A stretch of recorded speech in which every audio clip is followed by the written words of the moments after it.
Hi friends, welcome to Infopost Telugu. ఈరోజు topic ఏంటంటే GDS జాబ్లో శాలరీస్ ఏ విధంగా ఉంటాయి, వీరికి ఇన్కమ్ అనేది ఏ విధంగా జనరేట్ చేసుకుంటారు అనే దాని గురించి మనము వివరంగా చర్చిద్దామండి. ముందుగా పోస్టల్ జీడిఎస్ జాబ్లో శాలరీ ఎలా ఉంటుంది. పోస్టల్ జీడిఎస్ జాబ్లో బీపీఎంకి బేసిక్ పే కింద 12,000 ప్లస్ డిఏ మొత్తం 18,000 వస్తుందండి. నెక్స్ట్ ఏబీపీఎంకు చూసుకున్నట్లయితే 10,000 బేసిక్ పే ప్లస్ 5,000 డిఏ మొత్తం కలిపి 15,000 వస్తుంది. నెక్స్ట్ బీపీఎంకు 12,000, ఏబీపీఎంకు 10,000 ఇంతేనా వచ్చేది అనేది చాలామంది అడుగుతున్నారు. మనకు బీపీఎంకు 12,000 అనేది బేసిక్ పే ఇస్తారండి. దీంట్లో 50% డిఏ రూపంలో, అంటే సగం శాలరీ అనేది మళ్ళీ డిఏ రూపంలో వస్తుంది. కాబట్టి 12,000 ప్లస్ మనకు 6,000 18,000 వస్తుంది. కానీ మనకు నోటిఫికేషన్లో 12,000 అని మాత్రమే వాళ్ళు మెన్షన్ చేస్తారు. కానీ మనం రియాలిటీకి చూసుకున్నట్లయితే మళ్ళీ డిఏ రూపంలో మనకు 50% డిఏ రూపంలో అందుతుంది. కాబట్టి బీపీఎంకు 18,000, ఏబీపీఎంకు 15,000 అనేది మనకు శాలరీలో క్రెడిట్ అవుతుంది. ఇది గమనించండి, చాలామందికి ఇది తెలియక కామెంట్ చేస్తున్నారు. నెక్స్ట్ ఫ్యూచర్లో 8th పే కమిషన్ అమలైతే మనకు బెనిఫిట్స్ ఏంటి. ఇప్పుడు బీపీఎంకు 18,000 శాలరీ, ఏబీపీఎంకు 15,000 శాలరీ ఉంది కదా. వీటిలో మనకు బేసిక్ పే కిందనే 22 నుంచి 26,000 వరకు శాలరీ అయ్యే అవకాశం ఉంటుంది. అప్పుడు డిఏ అనేది మనకు 0 అయ్యే అవకాశం ఉంటుంది. కాబట్టి ఈ విధంగా మనకు శాలరీ అయితే ఇంక్రీజ్ అవుతుంది, కానీ డిఏ అనేది 0 అవుతుంది. ఇది బెనిఫిట్ అనడానికి కూడా లేదు. బెనిఫిట్ తర్వాత డిఏ పెరిగినప్పుడు మనకి ఇది బెనిఫిట్ రూపంలో మనం చెప్పుకోవచ్చు. డిఏ అనేది సగం వస్తుంది కాబట్టి ఇప్పుడు మనకు శాలరీ పెంచినప్పుడు దాంట్లో డిఏ సగం ఇస్తే ఈ 22, 26 కంటే మనకు ఇంకా ఎక్కువ శాలరీ అనేది మనకు అందుతుంది. కానీ ప్రస్తుతానికి మనకి 18,000 నుంచి 22 నుంచి 26 పెరగడం అనేది ఒక చిన్న బెనిఫిట్ అని చెప్పుకోవచ్చు. ఈ 8th పే కమిషన్ అనేది 2025లో మనకు వచ్చే అవకాశం ఉంది. కాబట్టి మనకు వచ్చే సంవత్సరం కల్లా 20 పైన మనం శాలరీ అనేది ఇంక్రీజ్ అవుతుందని మనం కొద్దిగా ఆశపడవచ్చు అనమాట. ఓకేనా. నెక్స్ట్ అదనంగా ఇన్కమ్ ఎలా వస్తుంది అనేది చాలామంది అడుగుతున్నారు.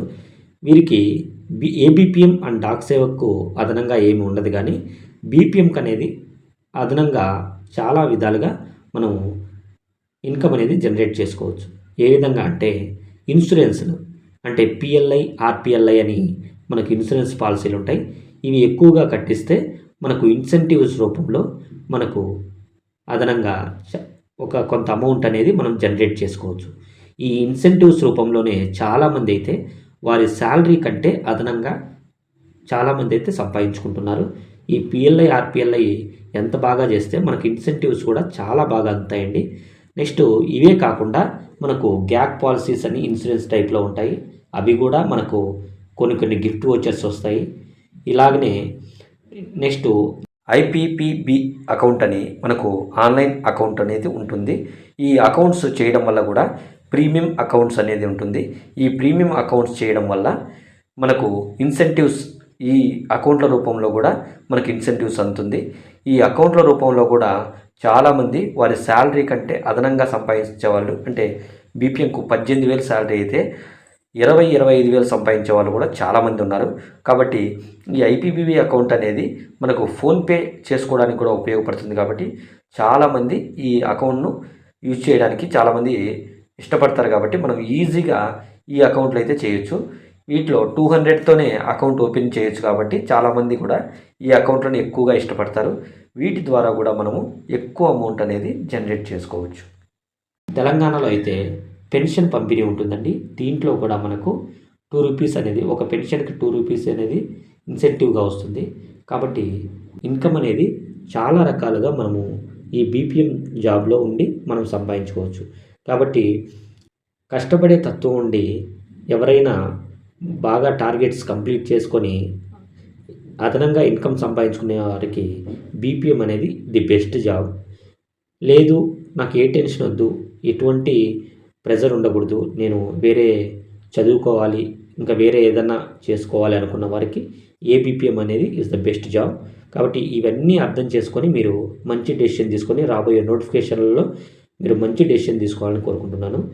నెక్స్ట్ మెయిన్ టాపిక్ చూస్తే ఈ జాబ్లో ఆర్థికంగా బలపడగలమా? ఈ జాబ్ అనేది ఆర్థికంగా పెద్దగా మనము బలపడటానికి అవకాశం లేదండి. కాబట్టి ఇదందరూ గమనించాలి. ఆర్థికంగా మనము పెద్ద స్థితికి పోతామనేది కరెక్ట్ కాదు. ముఖ్యంగా చెప్పేంటంటే ఈ జాబ్లోనే ఉంటూ మనము ఎక్కువ డబ్బు సంపాదించడం అనేది కరెక్ట్ కాదు. కొంతమందికి అవకాశం ఉంటుంది, కానీ అందరికైతే ఎక్కువ పర్సెంట్ మందికి ఈ జాబ్లో ఉండి ఎక్కువ సంపాదించడం అనేది చాలా కష్టం అనమాట. కాబట్టి ఈ జాబ్ను ఒక తొలిమెట్టుగా మీరు గ్రహించి నెక్స్ట్ డిపార్ట్మెంటల్ ఎగ్జామ్స్ రాసి, ఓన్లీ డిపార్ట్మెంటల్ ఎగ్జామ్స్ కాబట్టి, అంటే డిపార్ట్మెంట్లో ఉండే వాళ్ళు మాత్రమే రాస్తారు కాబట్టి మీరు బయటతో పోలిస్తే కొద్దిగా కష్టపడితే మీరు హయ్యర్ జాబ్స్కి ప్రిపేర్ అయ్యి మంచి జాబ్ను పొందొచ్చు అనమాట. అంచెలంచెలుగా ఇది చాలా ఎస్పీ స్థాయి వరకు కూడా మనం వెళ్ళొచ్చు. కాబట్టి దీన్ని గ్రహించి ప్రతి ఒక్కరూ ఈ మొదటి మెట్టు అనేది మీరు సాధించి తర్వాత ఉన్నత పదవులు చేరాలని నేను ఆశపడుతూ, ప్లీజ్ నా ఛానల్లో కంటెంట్ ఏ టైంలో అయినా మీకు నచ్చినట్లయితే ప్లీజ్ లైక్ చేయండి. మీకు ఎటువంటి డౌట్ ఉన్నా కామెంట్ చేయండి. దయచేసి సబ్స్క్రైబ్ చేసుకోండి. ఈ మధ్య ఛానల్ గ్రోత్ కొద్దిగా తగ్గుతుంది. మీకు ఇంకా మంచి కంటెంట్, బెటర్ కంటెంట్ అందేలా నేను ప్రతిరోజు కూడా, అంటే డే బై డే కూడా నేను ఖచ్చితంగా మంచి కంటెంట్ మీకు అందిస్తాను. ప్లీజ్ సబ్స్క్రైబ్ చేసుకోండి. Thank you.